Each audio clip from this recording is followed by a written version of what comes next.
పిల్లలు లేని వాళ్ళకి పిల్లలు పుట్టించేందుకు ఉద్దేశించినటువంటి ట్రీట్మెంట్ ఇస్తామని చెప్పి, అలాంటి వాళ్ళకి మీకు ఇక పిల్లలు పుట్టరు అని చెప్పి వాళ్ళకి దత్తత తీసుకునే కాన్సెప్ట్ అని చెప్పి పిల్లల్ని అమ్మే కార్యక్రమం చేసిందంటూ సృష్టి సెంటర్ నిర్వాహకులు నమ్రత మీద ఇంతకుముందే కేసు నమోదైంది.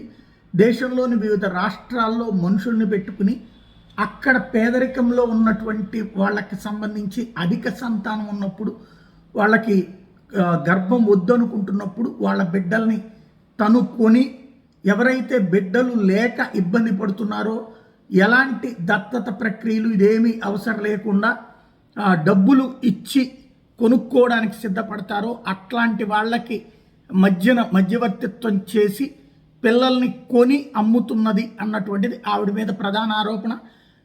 పిల్లలు లేని వాళ్ళ దగ్గర డబ్బులు వసూలు చేయడానికి ఒక టీము, పిల్లలు ఉన్నటువంటి వాళ్ళ దగ్గర కొనుక్కోవడానికి ఒక టీముని మెయింటైన్ చేసుకొచ్చింది అన్నటువంటిది ఆ మీద పోలీసులు దర్యాప్తులో తేలింది. విజయవాడ పోలీసులు ఇంతకుముందు పట్టుకున్నటువంటిది.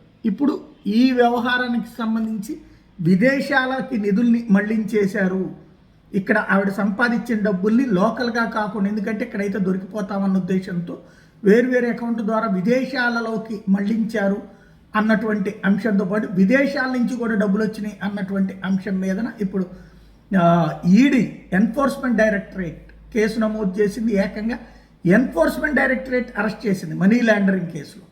దీంతో ఒక తెలుగు మహిళ, బెజవాడకు సంబంధించిన ఆవిడ సరొగసీ పేరుతో భారీగా డబ్బులు వసూలు చేసిందన్న ఆరోపణలతో విచారణ ఎదుర్కొని జైలుకి వెళ్ళి బెయిల్ మీద బయటకు వచ్చినటువంటి సందర్భంలో మళ్ళీ ఆమెని అరెస్ట్ చేయడం, ఈ దఫా ఈడీ అరెస్ట్ చేయడం హైదరాబాద్లో ఉంటున్నటువంటి పరిస్థితుల్లో సంచలనం సృష్టిస్తోంది.